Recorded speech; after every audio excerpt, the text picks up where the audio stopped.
జై శ్రీమన్నారాయణ అండి. అందరికీ శ్రీమాత్రే నమః. ఈరోజు మనం లలితా సహస్రనామంలోని 39, 40 శ్లోకాలు చదువుకుందామండి. 39లో మీద లైన్లో 2 నామాలు, కింది లైన్లో 2 నామాలండి. అలాగే 40వ శ్లోకంలో పై లైన్లో 2 నామాలు, కింది లైన్లో 3 నామాలు ఉన్నాయండి. ఇప్పుడు మనం స్లోగా చదువుకుందాం. ఆజ్ఞా చక్రాంతరాలస్థా రుద్రగ్రంథి విభేదిని సహస్రారాంబుజారూఢా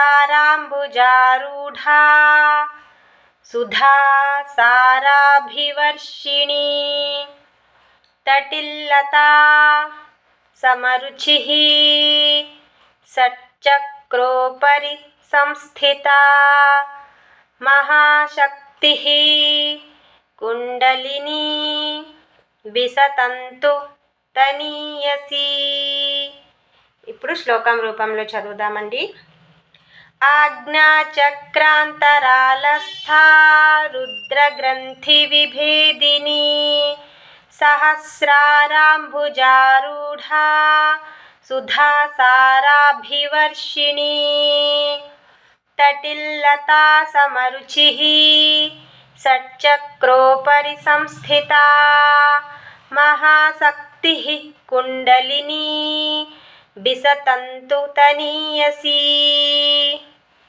ఇప్పుడు 39లో 99% తప్పు రాదండి, ఎందుకంటే దీర్ఘాలు ఫస్ట్ నుంచే ఉన్నాయి. ఆజ్ఞా చక్రాంతరాలస్థ రుద్రగ్రంథి విభేదిని, కింది లైన్లో కూడా సహస్రారాంబుజారూఢ సుధా సారాభివర్షిణి. సో 99% ఇక్కడ తప్పులు రావండి.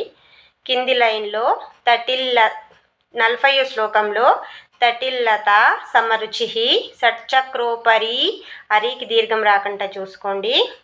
ఇక్కడ మహాశక్తి, ఇది శక్తి, మనం శక్తి అంటున్నాము, శక్తి అనకూడదండి, శక్తి మెలికి షా కాదు కదా, మామూలు షా. మళ్ళీ విసర్గ పూర్తిగా పలకాలండి. కుండలిని విసతంతు, తూకి దీర్ఘం పెట్టకుండా చూసుకోండి.